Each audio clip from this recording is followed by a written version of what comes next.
Baik, seperti yang kami janjikan, sekarang ini kami ingin membawakan kepada anda seorang individu anak watan yang berjaya mengharumkan nama negara berenang secara solo merentasi Tasik Bryans. Di Swiss bukan mudah kita genetik Asia nak berenang di Tasik. Kita sendiri pun rasa dah sejuk. Dia kan nak berenang di Tasik di luar. Saya tak tahu macam mana dia buat, tapi kita bawakan dia hari ini untuk berkongsi berkenaan dengan pengalaman apa yang perlu dilalui untuk mengharungi lautan demi negara ini. Saya difahamkan ini bersempena dengan Hari Malaysia yang ke-59. Assalamualaikum, selamat pagi diucapkan kepada Cik Hamalatul Hawari Azizan selaku jurulatih renang autisme. Selamat pagi. Selamat pagi. Okey, Cik Hawari. Kita nak kongsi berkenaan latar belakang Cik Hawari terlebih dahulu sebelum kita pergi ke ekspedisi ataupun perjalanan renang Cik Hawari ini di Tasik Bryans, Swiss. Saya difahamkan Hawari merupakan jurulatih perenang bagi kanak-kanak autistik. Bagaimana bermulanya kerjaya ini? Okey, saya bermula selepas saya menubuhkan Hawari Sport Center, okey. Di mana pada tahun 2013 tu ada parent mula bertanyalah boleh ke saya mengajar anak mereka yang mempunyai masalah OKU. Jadi saya pun mencuba mengajar dan saya menyertai kos yang diadakan oleh Malaysia Swimming Teacher Association berkenaan dengan disability. Okey.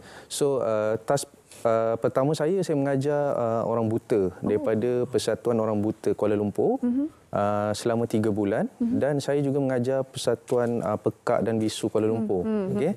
Jadi daripada situ saya mula mengenali tentang pelbagai jenis OKU dan yang paling mendapat perhatian adalah autism lah.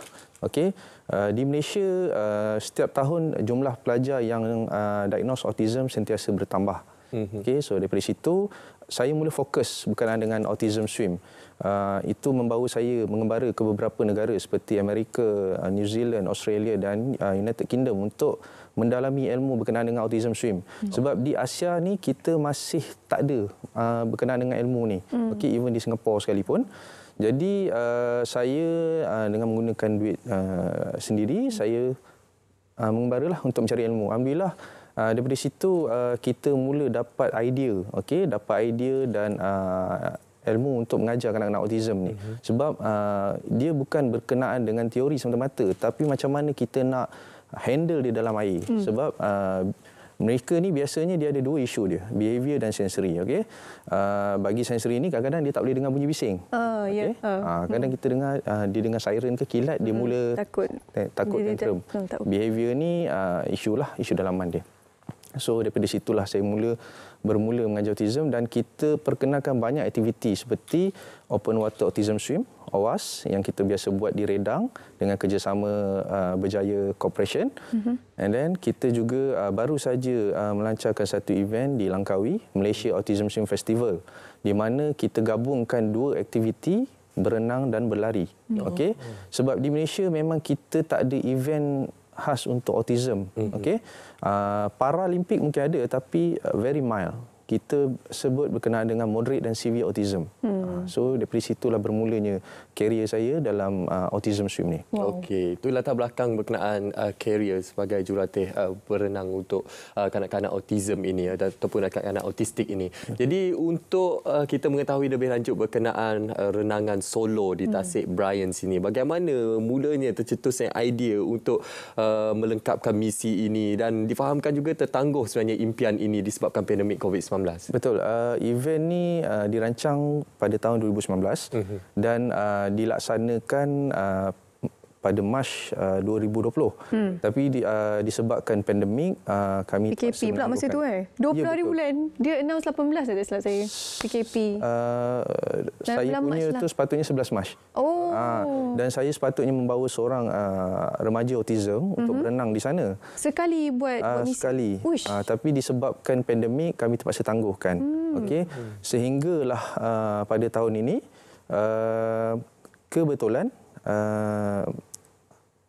Hari Merdeka baru je selesai dan saya macam teringat balik saya ada satu event lagi yang saya belum buat. Okey, dan saya contact beberapa parent lah student autism saya. And then disebabkan terlalu singkat, masa tu 2 minggu je daripada tarikh 16 September tu. So agak mustahil, tapi tak ada benda yang mustahil sebenarnya. Betul. So kebetulan masa tu saya pun jual motor.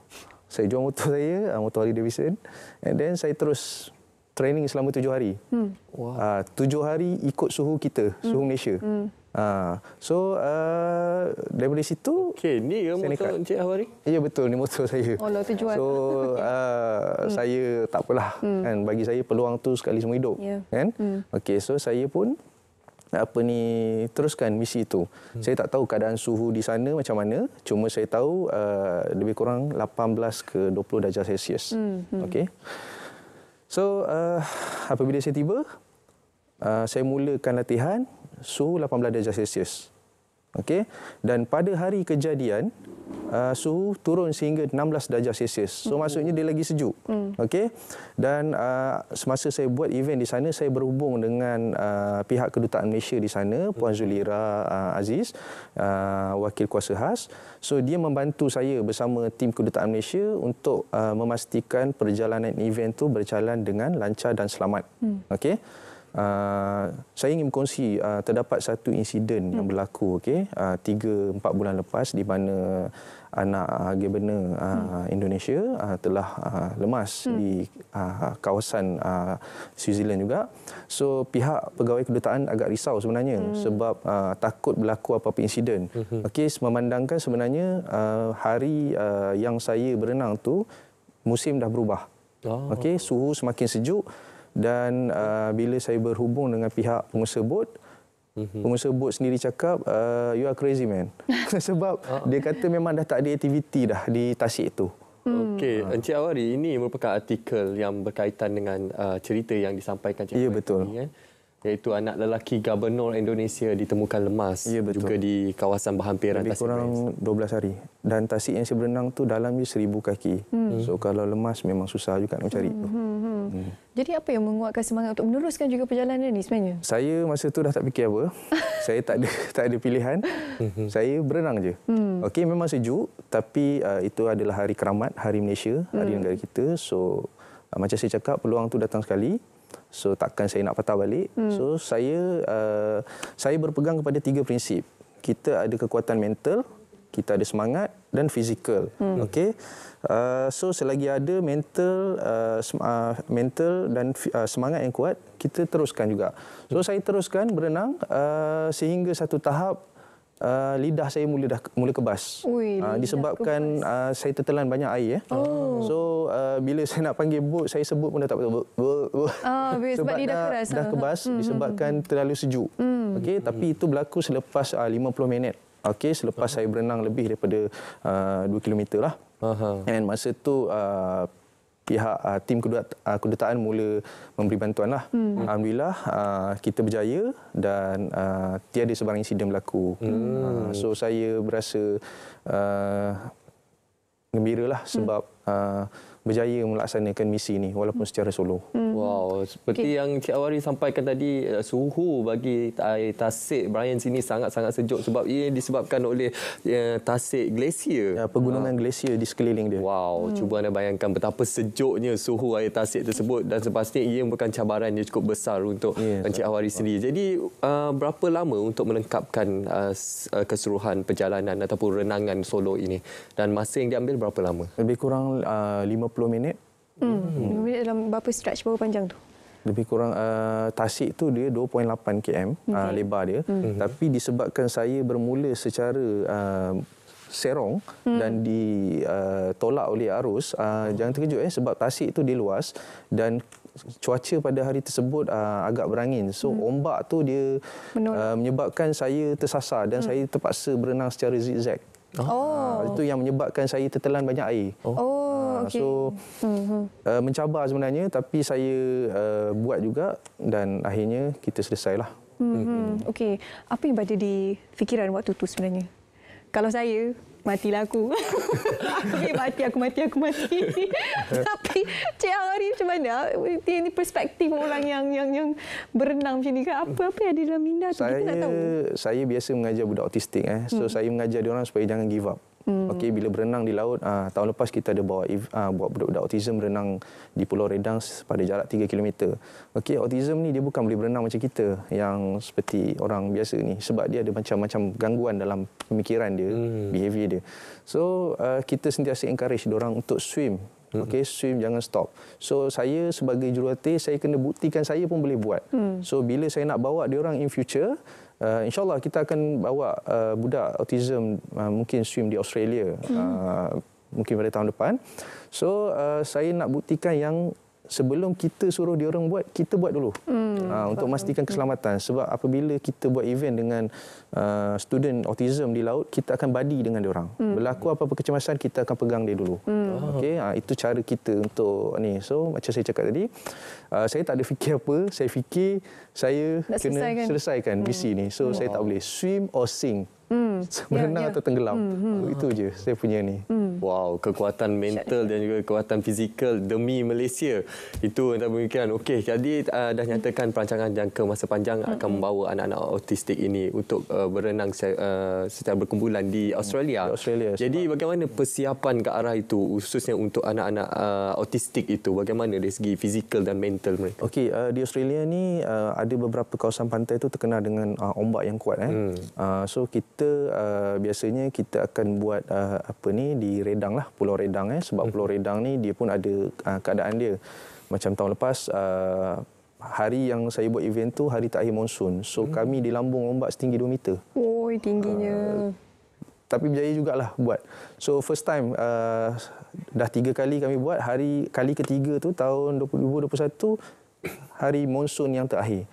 Jadi penduduk tempatan pun terkejut juga sebab saya teruskan juga event tu, tapi saya cakap dengan dia tak apa sebab saya yakin budak-budak saya ni macam mana pun dia akan swim. So dia orang buktikan dia orang memang boleh swim. Wow. Okey, di kesempatan yang ada ni mungkin sedikit ucapan ataupun kata-kata semangat oleh Encik Awari sendiri untuk penonton Saat Pagi Malaysia ataupun ibu bapa yang mempunyai anak-anak autistik di sana yang ingin mengajak anak-anak mereka berenang dan sebagainya. Okey, renang ni sebenarnya bagus untuk anak-anak autism sebab ia membantu dari segi sosial, okey, muscle, okey, dan juga tingkah laku. Saya merujuk kepada beberapa terapis, okey, termasuk semasa saya berkursus di Amerika, mereka mengatakan swimming sangat bagus. Okey, semasa saya menghadiri kursus di sana, sekolah renang ni dah 20 tahun, okey, menjalankan aktiviti autism swim ni.